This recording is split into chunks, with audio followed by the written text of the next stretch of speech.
প্রিয়। অধিকাংশ গল্পের শেষটা কেন জানি ভালো থেকো দিয়ে শেষ হয়।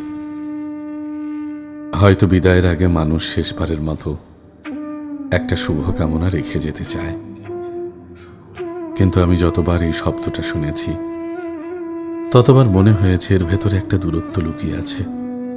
ভালো থেকো মানে তুমি তোমার মতো থাকো, আমি আমার মতো।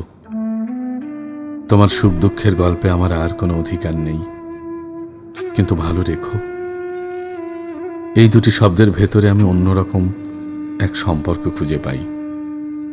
এখানে শুধু ভালো থাকার প্রার্থনা নয়, আছে ভালোবাসার দায়িত্ব, নিঃশব্দ অঙ্গীকার, আর এই প্রতিশ্রুতি যে পৃথিবী যতই বদলে যাক তুমি অন্তত আমার মন খারাপের কারণ হবে না।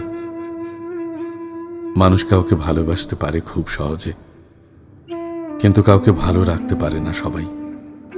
কারণ ভালো রাখা মানে শুধু পাশে থাকা নয়, অভিমান বুঝে নেওয়া, না বলা কথাগুলোও শুনে ফেলা, আর হাজার ব্যস্ততার মাঝেও একজন মানুষের খোঁজ নিতে ভুলে না যাওয়া।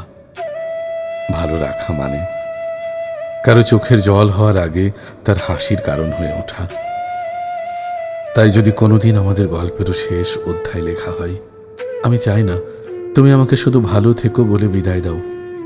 আমি চাই তুমি একবার হলেও বলো ভালো রেখো। কারণ এই দুটি শব্দে বিদায়ের চেয়ে অপেক্ষা বেশি থাকে, দূরত্বের চেয়ে মায়া বেশি থাকে। তাই চিঠির শেষে একটি ছোট্ট অনুরোধ রেখে গেলাম, যদি কখনো আমার কথা মনে পড়ে তবে শুধু ভালো থেকো না, আমাকে তোমার স্মৃতিতে একটু ভালো রেখো। ইতি, তোমার আমিটা।